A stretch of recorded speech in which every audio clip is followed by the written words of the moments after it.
गांव में गोविंद अपनी पत्नी सुशीला के साथ रहता था। गोविंद एक किसान था जो अपने खेतों में फसल करता था। गोविंद अपनी पत्नी के साथ आराम से रह रहा था। उस गांव के सभी लोग आराम से रहा करते थे। भैया, हमारा गांव कितना शांतिपूर्वक है। यहाँ हमें किसी भी चीज की जरूरत नहीं है। हाँ, सही कह रहे हो भैया। इसीलिए तो हमारे गांव में इतनी उन्नति है, क्योंकि यहाँ पर सभी लोग मिलजुल कर रहते हैं। वैसे भैया, इस बार तुम बरसात के मौसम में अपने खेतों में क्या करोगे? क्योंकि मैं तो सोच रहा हूँ इस बार खेतों में गेहूं कर लूंगा। अरे नहीं नहीं भैया, गेहूं मत करना, क्योंकि बरसात का मौसम है तो धान कर लेना। अच्छा, ऐसी बात है क्या? तुम भी अपने खेतों में धान कर रहे हो? तभी वहां पर गोविंद आया और बोला, अरे भैया, क्या बातें हो रही हैं? कुछ नहीं भैया, फसल की बात कर रहे हैं। हाँ हाँ भैया, मैं भी फसल करने जा रहा हूँ। सोच रहा हूँ इस बार धान कर लूं। अरे भैया, तुम भी धानी करोगे? हाँ, बारिश के मौसम में यही तो होता है। ये सुनकर सभी लोग काफी ज्यादा खुश हुए और फिर सभी लोग अपने अपने खेतों में जाकर काम करने लगे। वहीं दूसरी तरफ सुशीला भी घर पर काम कर रही थी। जल्दी से खाना बनाकर खेतों पर चली जाती हूँ, आज वो खाना लेकर नहीं गए हैं। ये कहकर सुशीला ने जल्दी से खाना बनाया और खाना बनाने के बाद वो खेतों पर खाना लेकर जाने लगी। तभी उसे गांव की मीना मिली और उसने सुशीला से कहा, अरे सुशीला बहन, लगता है खेतों पर खाना देने जा रही हो। हाँ बहन, सही समझा तुमने। आज सुबह मैंने खाना नहीं बनाया था, इसलिए खेतों पर खाना देने जा रही हूँ। अच्छी बात है बहन, मैं भी बाजार जा रही थी क्योंकि घर का राशन खत्म हो गया था, तो मैं भी चलती हूँ। ये कहकर मीना वहां से चली गई और सुशीला खेतों पर आ गई। खेतों पर आने के बाद उसने देखा कि गोविंद खेतों में काम कर रहा था। सुशीला को देखकर उसने कहा, अरे तुम यहाँ पर? जी, मैं खाना लेकर आ गई हूँ, खाना खा लीजिए। हाँ हाँ, ठीक है। इसके बाद गोविंद ने खाना खाया। खाना खाने के बाद सुशीला ने कहा, लगता है इस बार हमारी फसल अच्छी हो जाएगी। कोशिश तो पूरी यही कर रहा हूँ, इसीलिए इस बार धान कर लिया है, क्योंकि सुनने में आ रहा है इस बार बारिश बहुत अच्छी होगी। हाँ, ये तो बहुत ही अच्छी बात है। अच्छा, तो मैं घर चलती हूँ। चलो, मैं भी जल्दी आ जाऊंगा, क्योंकि खेतों का सारा काम हो चुका है। ये सुनकर सुशीला वहां से चली गई और फिर गोविंद खेतों पर काम करने लगा। धीरे धीरे समय गुजर रहा था। समय के साथ गोविंद की फसल काफी अच्छी हुई थी, जिसे देखकर वो काफी ज्यादा खुश था। लगता है इस बार मेरी फसल बहुत अच्छी होगी। सुशीला सही कह रही थी। वहीं गांव में सभी काफी खुश थे, क्योंकि सभी की फसलें बहुत ज्यादा अच्छी हो रही थी। हे भगवान, बस इसी तरह मौसम बना रहे जिससे हमारी फसलें बहुत अच्छी हो जाएंगी। हाँ भैया, सही कह रहे हो। इस बार मौसम बड़ा ही अच्छा हो गया है। हल्की हल्की बारिश हो जाती है कभी कभार। ये हमारी फसल के लिए काफी फायदेमंद है। सभी लोग आराम से रह रहे।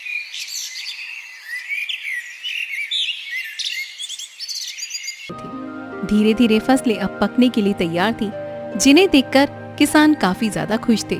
और फिर गोविंद ने कहा, बस कुछ दिन और, फिर हमारी फसल पककर तैयार हो जाएगी।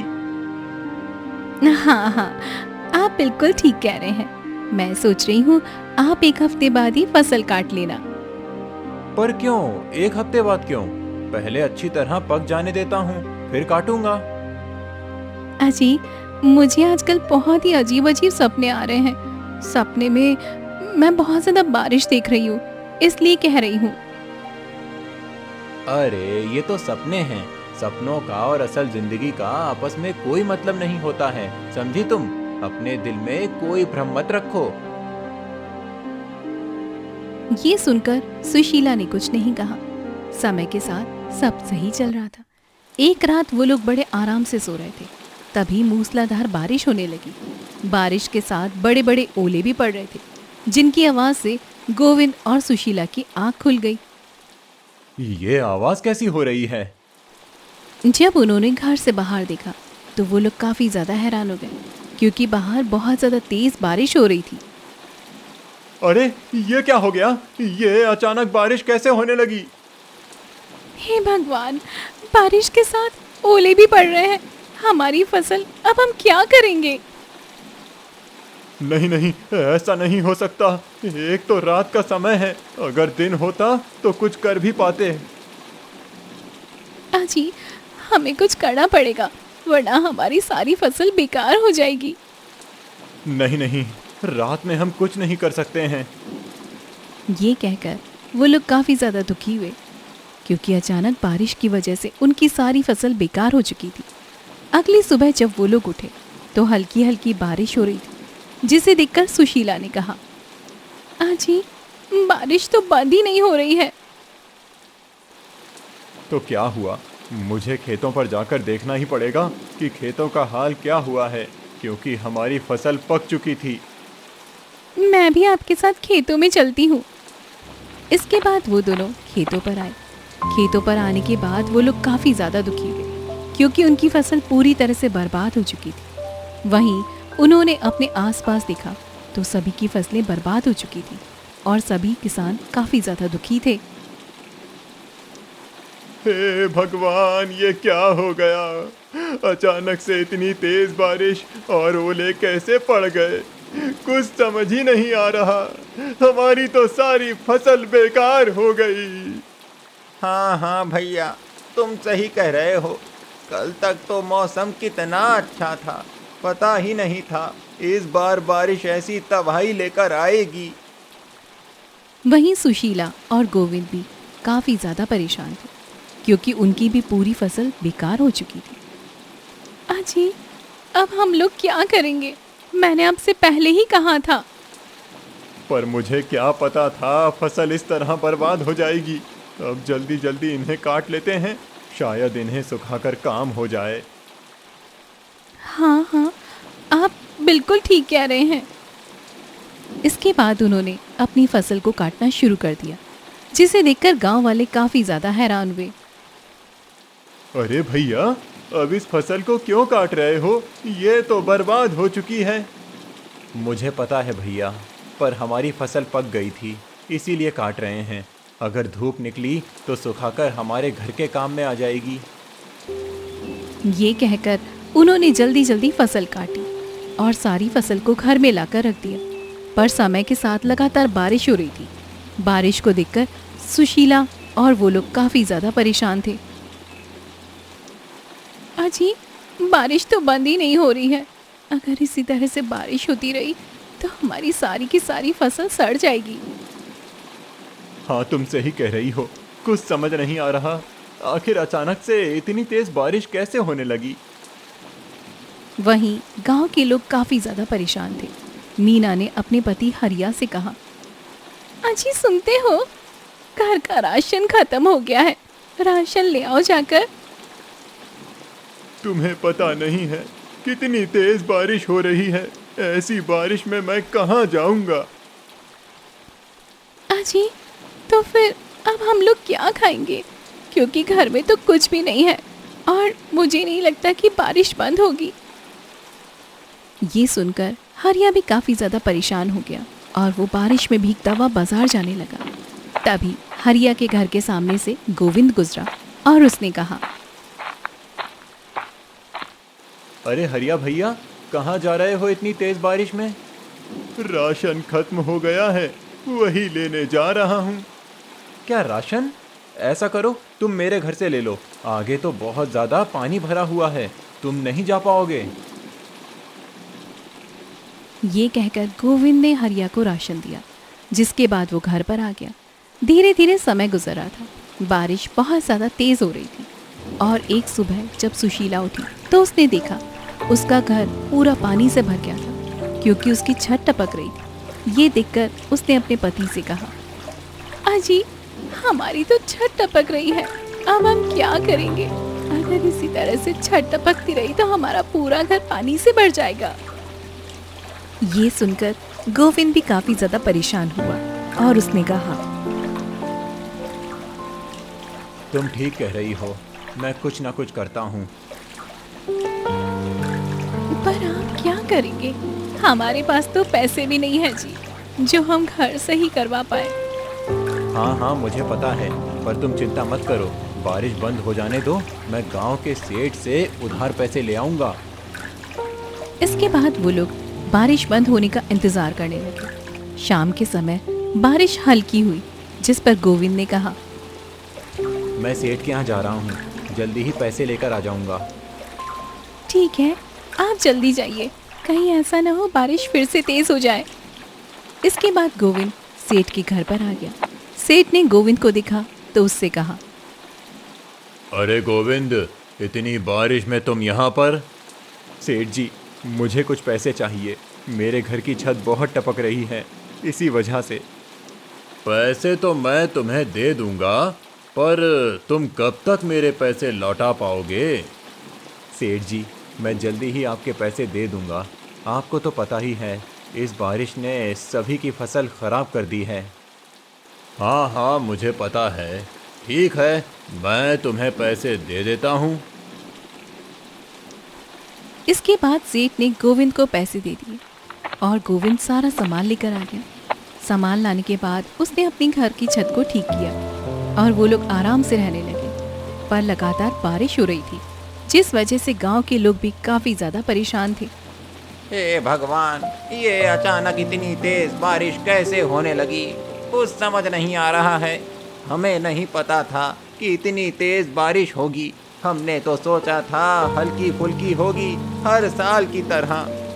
सभी लोग बारिश बंद होने का इंतजार कर रहे थे, क्योंकि अगर बारिश बंद न हुई तो जल्दी उन लोगों के गांव में बाढ़ आ जाएगी, क्योंकि गांव में कई जगह पर पानी भर चुका था। हे भगवान, हमारे गांव में तो पानी भरना शुरू हो गया, वहीं बारिश भी लगातार हो रही है।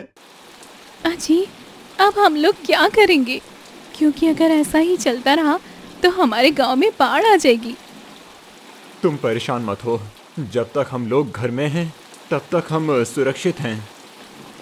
पर हमारा घर कितना पुराना है, आपने देखा नहीं हमारा घर कैसे टपक रहा था। तुम चिंता क्यों कर रही हो?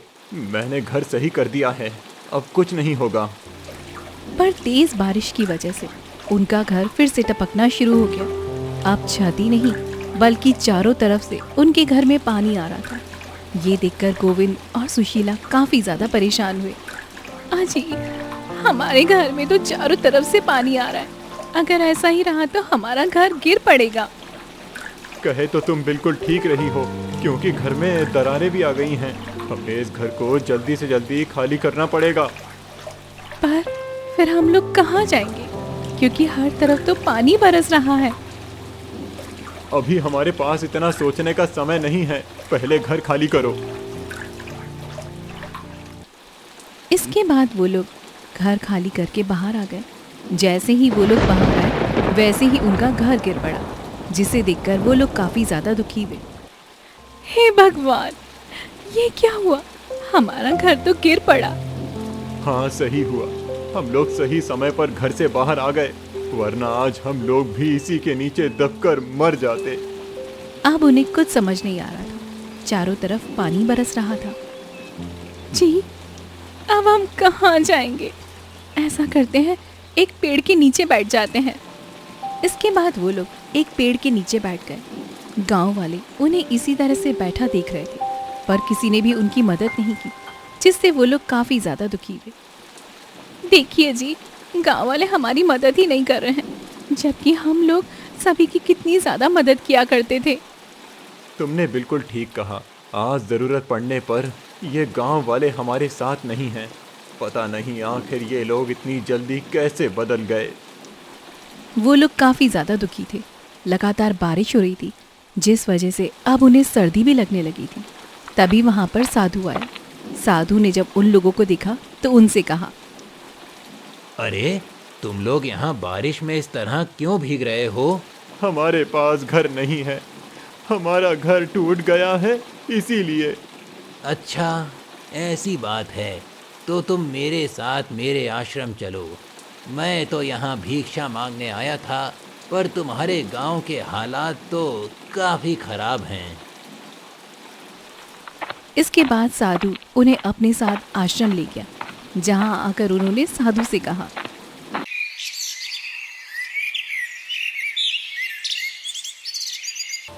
आपका बहुत बहुत धन्यवाद साधु महाराज, जो आपने मेरी मदद की। हमने गांव वालों की खूब मदद की, पर आज हमारी किसी ने मदद नहीं की। यही होता है, जब हमें जरूरत पड़ती है तब हमारी कोई मदद नहीं करता।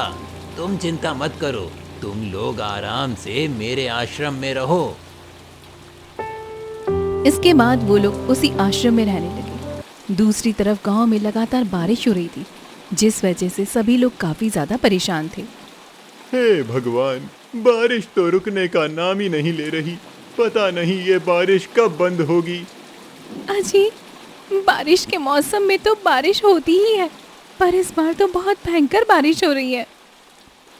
हाँ, सही कह रही हो। बस किसी तरह ये बारिश बंद हो जाए, क्योंकि इस बार हमारा बहुत नुकसान हो गया है। सारी फसल बेकार हो गई। वहीं बारिश की वजह से पेड़ पौधे भी गिरने लगे थे। कई सारे घर भी गिर गए थे, जिस वजह से लोग बेघर हो गए थे। दूसरी तरफ वो लोग आराम से आश्रम में आराम कर रहे थे। तभी सुशीला ने अपने पति से कहा, अजी, अब हम लोग क्या करेंगे? हमें तो कुछ भी समझ नहीं आ रहा है। तुम परेशान मत हो, भगवान हमें कोई ना कोई रास्ता जरूर दिखाएगा। साधु ने जब उन लोगों को परेशान देखा तो उनसे कहा, क्या हुआ? तुम लोग बहुत परेशान लग रहे हो। बस साधु महाराज, सोच रहे हैं बारिश बंद हो जाने के बाद हम लोग कहाँ रहेंगे, क्योंकि हमारा घर तो टूट गया है, फसल भी बर्बाद हो गई। हमारे पास अब पैसे भी नहीं हैं। वहीं हमारे ऊपर कर्जा भी काफ़ी ज़्यादा हो गया है। तुम लोग परेशान मत हो, मेरे पास एक उपाय है।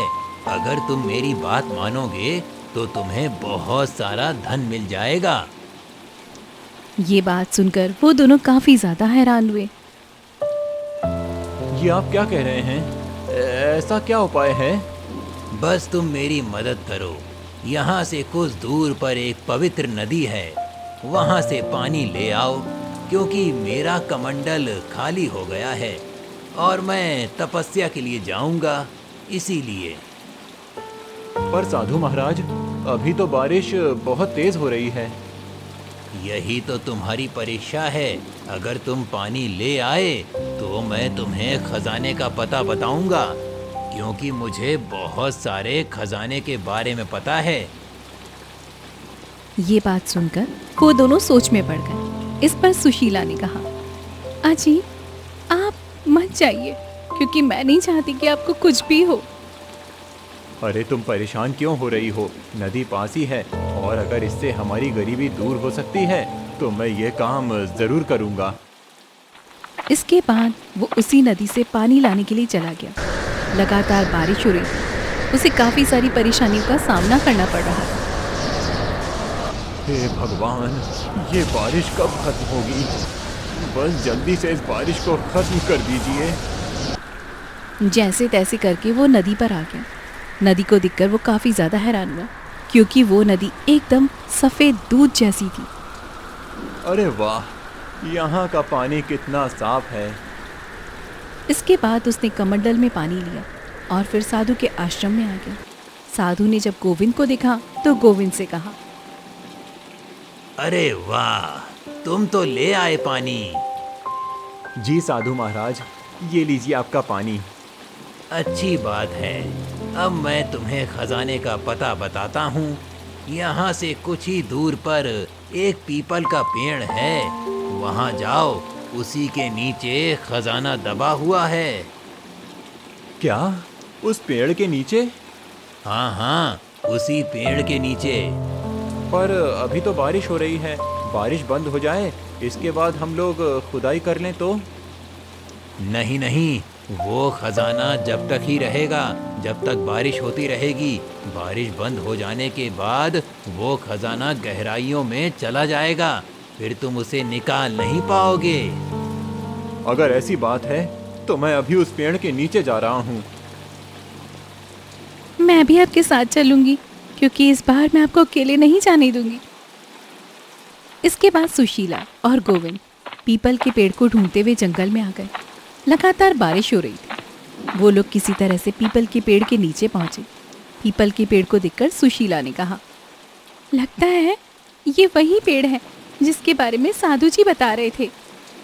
हाँ, सही कह रही हो, हमें खुदाई करनी चाहिए। इसके बाद उन्होंने खुदाई की।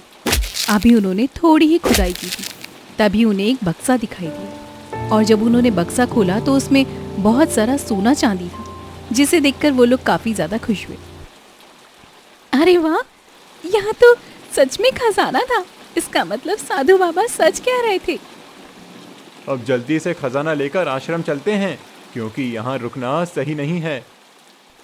हाँ ठीक है, चलिए। इसके बाद वो लोग खजाना लेकर आश्रम आ गए। जैसे ही वो लोग आश्रम पहुंचे, वैसे ही बारिश बंद हो गई, जिसे देखकर वो लोग काफी ज्यादा खुश हुए। तभी साधु ने उन लोगों को देखा और उनसे कहा, अरे तुम लोग आ गए, तुम्हें खजाना मिल गया। हाँ हाँ साधु महाराज, हमें खजाना मिल गया है। अब तुम लोग जाओ, क्योंकि अब मैं तपस्या के लिए जा रहा हूँ।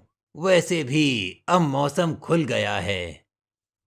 ये सुनकर वो लोग काफी ज्यादा खुश हुए और अपने गांव आ गए, जहां उन्होंने देखा सभी लोगों की हालत काफी ज्यादा खराब थी। घर टूट चुके थे। मीना और हरिया का घर भी टूट चुका था। जब उन्होंने ये सब कुछ देखा तो उन्हें काफी ज्यादा दुख हुआ। अजी, यहाँ की हालत तो काफी ज्यादा खराब हो गई है।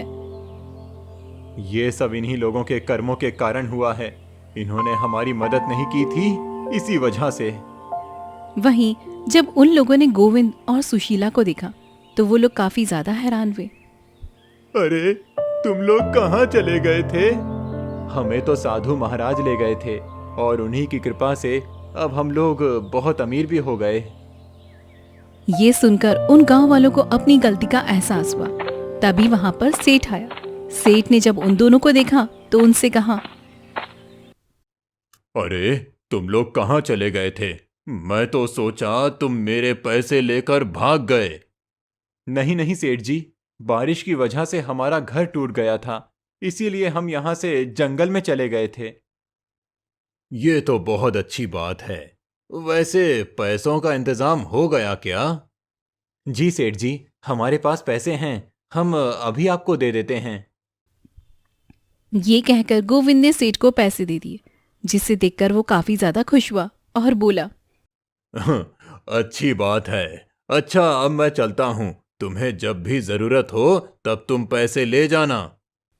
ये कहकर सेठ वहां से चला गया। चलो, अब हम लोग भी अपने लिए नया मकान बनवा लेते हैं।